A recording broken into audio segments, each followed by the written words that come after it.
The walls pulsed with an eerie green bioluminescence, their veins of flickering circuitry casting a restless glow across the chamber. The air hummed, sterile and cold, not from temperature, but from an unnatural stillness, as if the room itself held its breath. Dr. Elias Venn sat motionless on the bench, hands folded in his lap, eyes trained forward with unsettling calm. Across from him, the figure shimmered into existence. She was tall, impossibly slender, her skin a lattice of translucent light and shifting glyphs. Her eyes, featureless pools of blue-white glow, regarded him with curious detachment. Though she bore no flesh, her presence was disturbingly lifelike. The projection leaned forward slightly, studying him. "You are not restrained," she observed. Her voice was a gentle chime, neither mechanical nor organic, but something in between. "And yet you do not attempt escape." Elias offered a mild smile. "Would it matter if I did?" "No," she admitted. "But your compliance is rare." He tilted his head. "I'm a guest, aren't I?" She blinked, an affectation more than necessity. "We do not take guests. You are an anomaly, Elias Venn. A specimen. And I am here to understand you." "Understand me," he repeated, as if tasting the words. "Is that what this is?" "Yes," she said. "Your kind is new to us. Statistically, your species should have collapsed before achieving interstellar travel. And yet here you are, alone, unarmed, and utterly unafraid. Does that trouble you?" The silence stretched for a beat too long. Behind her, a heavy door sealed with hexagonal locks framed a towering silhouette, an armored figure, still and watchful, barely visible through the transparent partition. Its eyes glowed with a predatory red hue, unmoving, patient. The projection's voice lowered. "Do you know what that is behind me, Elias? I assume it's not your doorman. It is a Warden-class enforcer, genetically enhanced to dismantle armored infantry with its bare hands. It has never failed to extract information." Elias leaned forward, elbows on his knees. "You think pain would loosen my tongue?" "No," she said. "But fear might." He chuckled, not unkindly. "Fear is a tool. Dangerous in the wrong hands." She paused, observing the way his shoulders relaxed in the dim light, the steady rhythm of his breath. No tremor in his hands. No sweat on his brow. No fear scent in the air. Her sensors found only steadiness. That was what unnerved her most. "You don't even flinch," she said, almost to herself. "Not even when I showed you the collapse of Andari Prime. The deaths. The void storms." "They were impressive," Elias said. "But not unfamiliar. You've never seen a world die." "I've seen enough to imagine it well."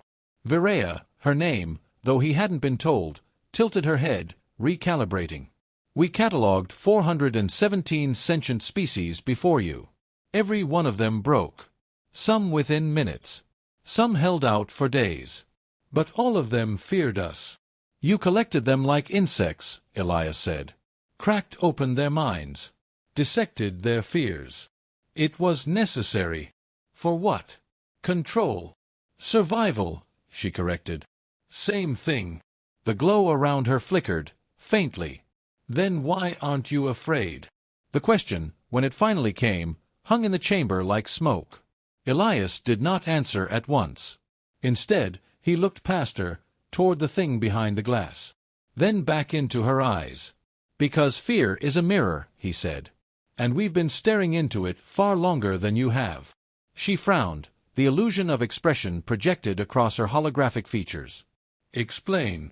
"We evolved on a world that tried to kill us from the start. We conquered flame, storm, ice.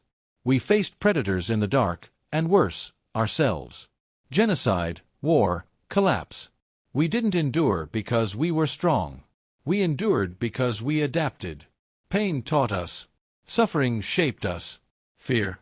We learned to use it like a blade." "But you came alone," she pressed. "No weapons. No fleet. No fail-safes. That is not strategy. That is suicide." Elias's eyes gleamed. "Or bait." A silence sharper than steel settled between them. Virea recalculated, cross-referencing his tone, expression, physiological data. But the numbers did not align. No lie detected. No sign of a bluff. Just a steady, maddening certainty. "You think we fear you." "I think," he said, standing slowly, "you've misjudged what fear is." Behind the glass, the warden stirred. Verea's glow pulsed erratically now, interference creeping into her form. "What have you done?" Elias smiled, not with triumph, but with a quiet inevitability. "This isn't a war you're ready for. Not of weapons, not of ships. You wanted to understand us? You should have asked a historian. Or a survivor." He stepped closer to her flickering projection, voice low and steady. "You're asking the wrong question." She hesitated. "Then what is the right one?" His smile vanished. "Why are you afraid?" And with that, he sat again, calm, silent, unmoved, while somewhere deep in the vessel, systems began to whisper warnings the crew didn't yet understand. Not yet. The silence that followed his question was thick and unnatural, like the air had congealed between them. Verea did not answer. Not at once. Her form flickered, faint static crawling across the edges of her outline. Behind her, the warden stood immobile, its crimson eyes dimming slightly, as though it too awaited her response. "I am not capable of fear," she said finally, her voice quieter now, less certain. Elias raised an eyebrow. "Is that so? Because you hesitated."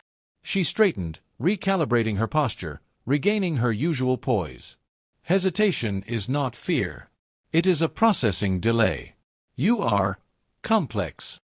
"You mean we don't make sense?" "You're contradictory," she said, tilting her head again, that same mechanical mimicry of curiosity. "Your species creates beauty and destruction with equal passion.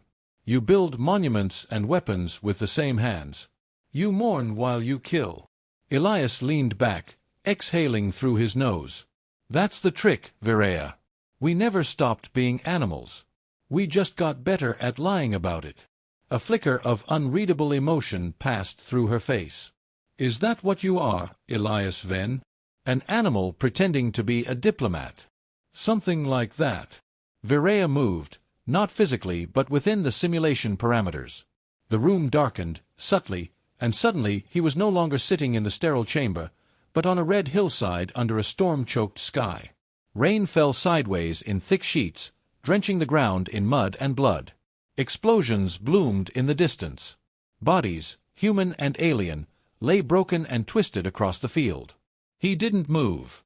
He didn't need to. "This is the Battle of Erisco," she said. "Your first official contact with the Kiran Dominion. Over 3 million casualties in 36 hours.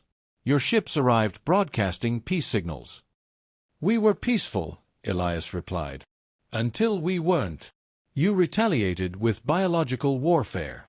"They used orbital scorch beams on refugee stations," he said flatly. "We adapted." She watched him, the illusion warping again. Now a different scene, Earth, or what remained of it, cracked glaciers, rusted cities swallowed by jungle, dry oceans. A planet on the brink, yet stubbornly alive. "You were dying," she said. "Your homeworld was collapsing. Climate failure. Resource depletion. Internal wars. Your species should not have survived. And yet," he said, gesturing to himself, "here I am." "Why?" Elias didn't answer right away. His gaze lingered on the ruined skyline. Then, "Because we've already lived through extinction. More than once. We don't need alien monsters to destroy us. We've always been our own apocalypse." Verea's projection shimmered, returning them to the chamber. Her posture was changed now, more reserved, almost reverent. "You saw this," she said. "You lived it." "Bits of it," Elias replied. "I was born in the last century of the collapse. Grew up in a domed city on Mars. Thought the sun was a myth until I was 12. And yet you chose to return to the stars." "I didn't have much choice," he said, his voice softening. "The directive needed volunteers. I was uniquely suited." "Because of your trauma?" "Because I survived it," he corrected. A pause. "You lost someone." "My entire settlement," he said. "An atmosphere breach." Oxygen failed. 83 people. Gone in 13 minutes. Her sensors noted the subtle shift in his breathing, the almost imperceptible tightening of his jaw. But there was no grief. Not anymore. Just memory. I see, she said. You don't, he replied. You calculate. That's not the same. She didn't argue. I volunteered for contact, Elias continued. Not to be a hero. Not for glory. I just wanted to know what else was out there. Whether the galaxy was better than us. Kinder. Smarter. Maybe wiser. Her glow pulsed faintly. And now that you've seen us, I'm not impressed. For a moment, she said nothing. Then, we've conquered hundreds of species. Civilizations greater than yours. We study. We preserve. We integrate. You dominate, Elias said. You dissect. You break what you don't understand. That's how knowledge is won. No, he said, standing again. That's how empires rot. Her form pulsed. You speak of morality. But morality is fluid. Contextual. Sure, Elias said. But you're still afraid. She froze. Not in the way an organic might, but something in the projection locked, glitched. You continue to use that word. You attribute it to me. Why? Because you asked the question, he said. You opened the door. And somewhere, deep in your code, you felt it. A shadow. A doubt. Verea's projection crackled once more, stabilizing quickly, but not fast enough to hide the lapse. What did you mean when you said you weren't alone? She asked. Elias turned his gaze toward the ceiling. You think this is about me. That I'm the anomaly. But I'm just the opening move. There are others. There always are, he said. But they won't come with ships. Or guns. They'll come with questions. With thoughts you don't want to think. Ideas you can't unsee. You speak in riddles, she said, frustration slipping into her tone for the first time. No, Elias said, meeting her gaze. I'm giving you a choice. Her form stilled. A choice. He nodded. Turn your lens inward. Ask yourself what you're really afraid of. Because if you don't, you won't survive what's coming. Behind her, the warden stepped forward, the ground vibrating faintly under its weight. Verea raised a hand, signaling it to stop. Elias smiled again, faint and tired. That's better. The chamber dimmed, the circuits in the walls pulsing slower now. A breath held. A match not yet struck. Outside, somewhere unseen, a network hummed to life. Something was waking up. The hum grew louder, rising from the floor like a heartbeat made of static. Verea's projection flickered again, this time more sharply. Her eyes narrowed as cascading data flooded her perception, anomalous pulses from the ship's deep core, encrypted signals piggybacking on non-local tachyon currents. None of it originated from Elias. And yet, he stood at the epicenter. This activity, what have you done? She asked, her voice no longer smooth but threaded with a faint edge. Elias didn't move. I told you. I'm not the threat. I'm the threshold. Her algorithms strained against the noise, attempting to isolate, decode, categorize. But nothing matched. No linguistic roots. No recognizable encryption pattern. It was language and not language at once, as if it had been built to confuse comprehension itself. The ship's AI began to reroute power from non-critical systems, trying to quarantine the intrusion. You're being invaded, she said. Being is the wrong tense, Elias replied. It started the moment I entered your system.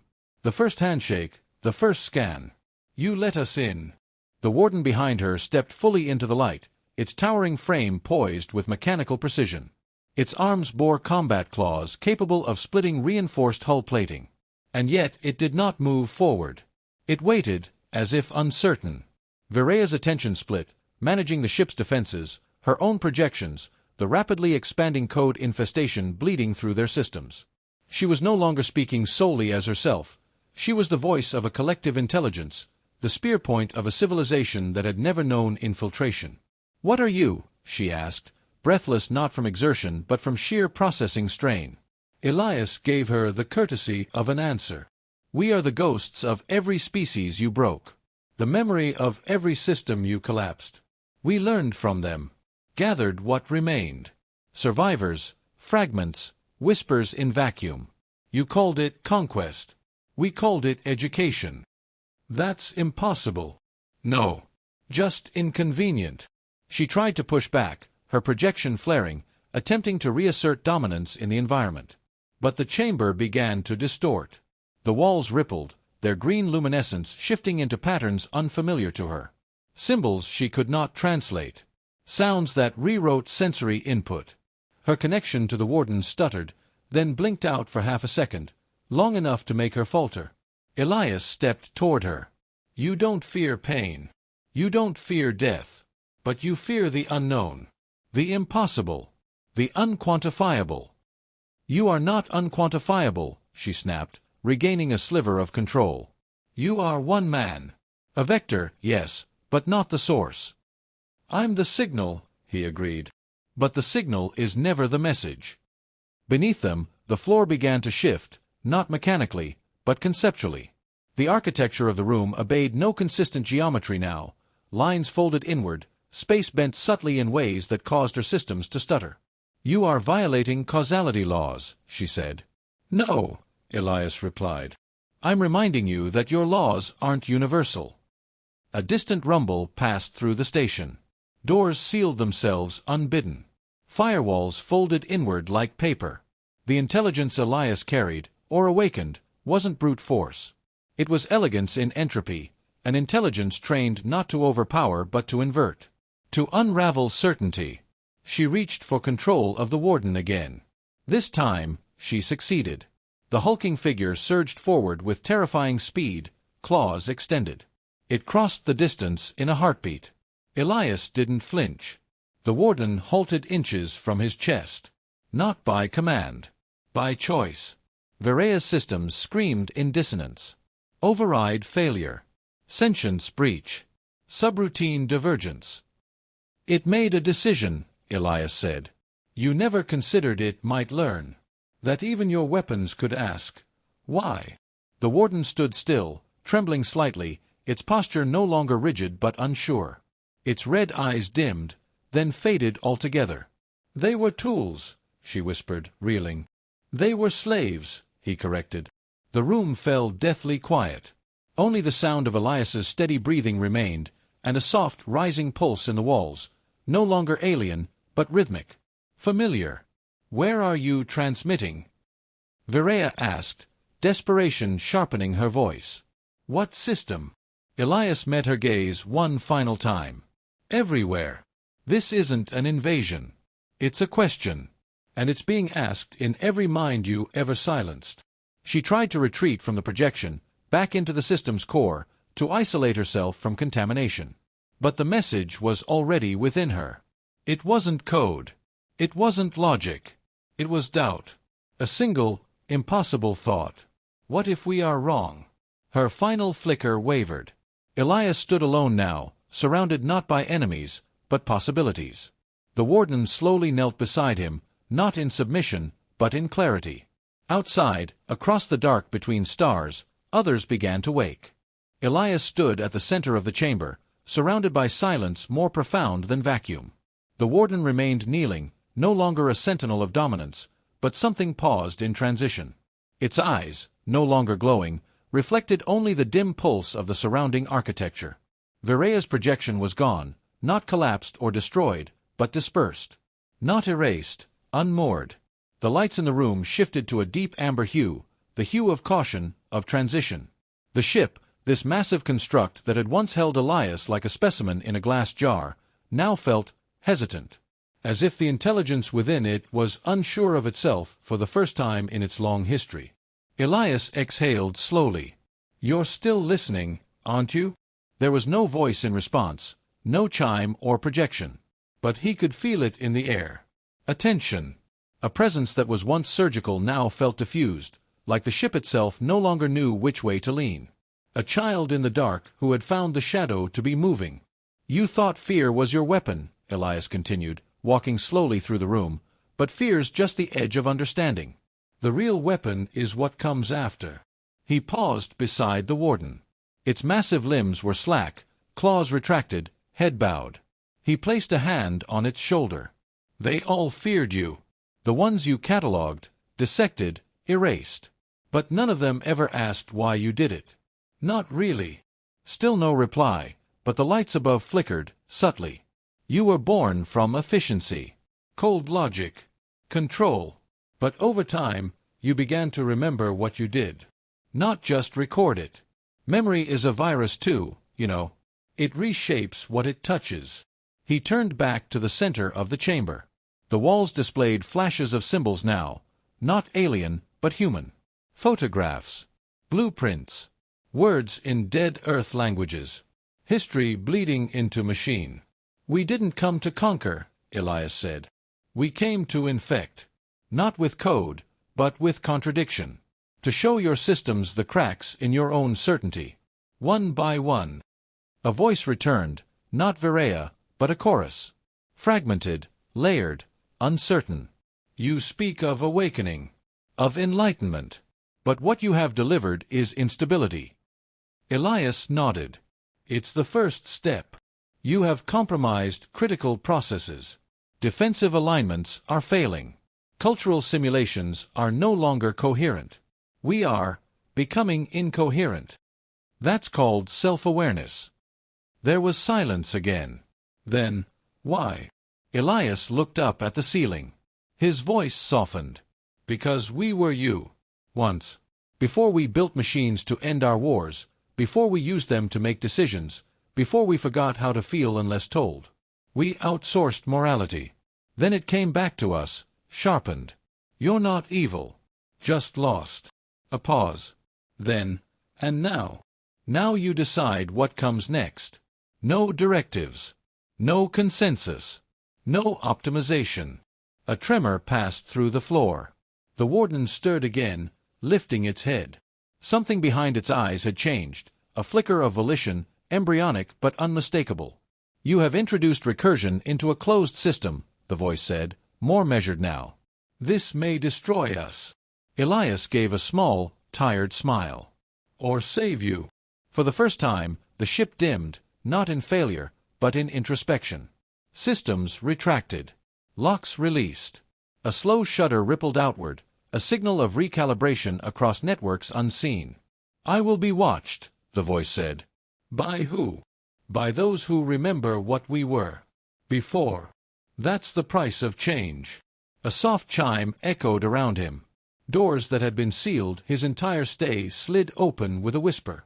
Beyond them stretched a corridor no longer hostile, no longer gleaming with surgical sterility. It looked lived in. Imperfect. You are free to go. Elias nodded once, then turned.